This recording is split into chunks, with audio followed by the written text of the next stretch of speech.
চুপ থাকো, প্লিজ আমাকে বাঁচিয়ে নিও। থামো, তুমি ভিতরে শুয়ে নিয়ে ঢুকতে পারবে না, কিন্তু আমার কাছে তো কিছুই নেই। থামো, এখনই সার্চ করে দেখছি। এটা নাও। শেপ। হ্যাঁ, একে আমি কি করে বের করবো?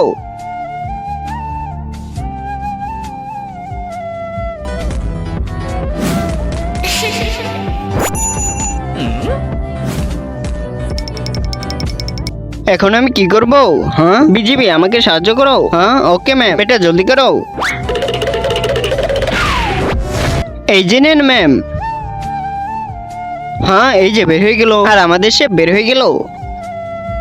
তার আগে তুমি দুধ খেতে ভালোবাসো নাকি মদ খেতে ভালোবাসো? যদি দুধ খেতে ভালোবেসে থাকো তাহলে ভিডিওতে লাইক করে চ্যানেলটিকে সাবস্ক্রাইব করে দিও। হ্যাঁ হয়েছে। ইয়ে।